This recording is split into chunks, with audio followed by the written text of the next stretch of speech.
National Gallery of Modern Art NGMA, New Delhi, would be starting its virtual summer workshops for children and adults from May 17. It will be held from the 17th of May to June 13, 2021. It includes workshops and other events to spark the participants' imagination. The workshops would include painting, sculpting, printmaking, videography, and puppeteering. Hengma Portal would also stream a curated film festival for participants. The International Invincible Gold Medal of this year has been conferred on Union Training Minister Dr. Ramesh Pokhriyal Nishank. The winners of this year's awards in Kathakali, Kalamandalam Chambakara Vijay Kumar, Vesham, actor, Kalanilayam Rajivan, Pattu, music, Kalamandalam Bala Sundaram, Chenda, percussion, Sadanam Devadas, Madeline, percussion, Kalanilayam Padmanabhan, Chuti, makeup, and Kalamandalam Jisnu Pratap Chikyakutu.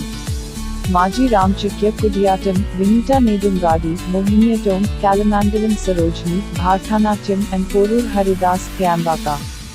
Awards in Panchavidyam, Vakam Chandran Marar Thimila, Kalamandalam Natraj Warrior, Madalam, Balusseri Krishnadas Adaka, and Mathanu Rajit Marar Thalam. Peramandalam Vijayan has been selected for the award in Kombu. Shakti Theatres Abu Dhabi has announced the Abu Dhabi Shakti Theatre Awards as part of its efforts to find and promote creative Malayalam writers. T.K. Ramakrishnan, a former Minister of Culture who has been the chairman of the Abu Dhabi Shakti Awards Committee since its formation in 1987. In tennis, Polish teenager Iga Swiatek, 19 years, has won the women's singles title of Italian Open. After trouncing 17-year-old American Coco Gauff 7-6, 6-3 in the last four, she had entered the finals. Mutlu formed the only person from India to win the prestigious #Whitley Awards 2021 for his work establishing a biodiversity peace corridor.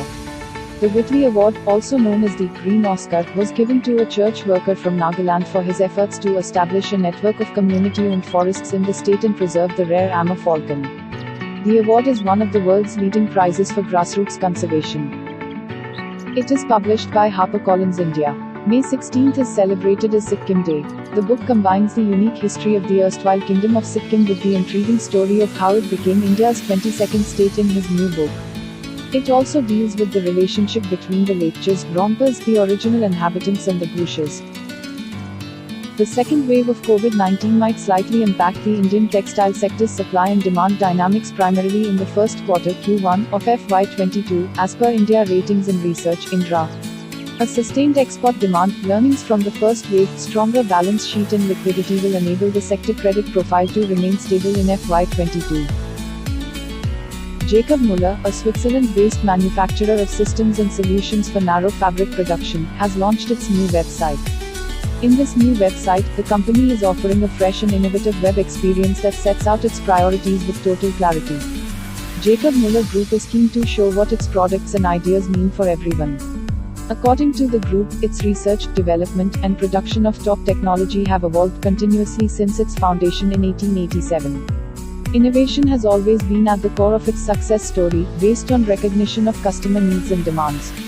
And that customer focus now takes center stage in the completely reconceived website. India-based fashion house High Street Essentials (HSE), the parent company behind women's fashion brands Faboli and India, has raised 25.50 crore rupees in a round of funding led by its existing investors Elevation Capital, India Quotient, Domino Holding and family offices. The latest infusion of capital comes after the company raised 20.75 crore rupees in June 2020. By 2025, Puma aims to make 9 out of 10 products with more sustainable materials, as the sportswear firm aims to make a positive environmental impact across its product range. In 2020, Puma achieved a milestone by sourcing 100% of the core materials used in apparel and accessories, such as down, viscose and cotton, and other sustainable sources. US-based footwear company Caleres brand Rika has launched FemPower, a women's athletic footwear collection. It features training, walking, and trail shoes with materials including high-quality knits, engineered mesh, soft microfiber linings, and translucent rubber along with Resorb cushioning technology and FemPower anatomical precise return insole. Reebok has confirmed the official 20th anniversary re-release of Allen Iverson's AI Answer If Step Over Black, white basketball sneaker for June 4. Introduced for basketball player Edison, answer it was built to complement the polarizing point guards on-court energy and off-court style, while carrying forward key answer series design elements like DMX cushioning. In 2020, SML Group, a trusted and agile partner for comprehensive item-level RFID and brand identification solutions in the new era of retailing, reduced its overall energy consumption by 30% and CO2 greenhouse gas emissions by 20%, surpassing its goal of 3% cumulative reductions annually, according to its sustainability report. Global fashion brand has launched Second Suit, a new sustainable initiative in the US to help open more doors and boost confidence in job interviews. It is first rental program in the country, which includes a free 24-hour suit rental service, allowing anyone attending a job interview to make a powerful first impression.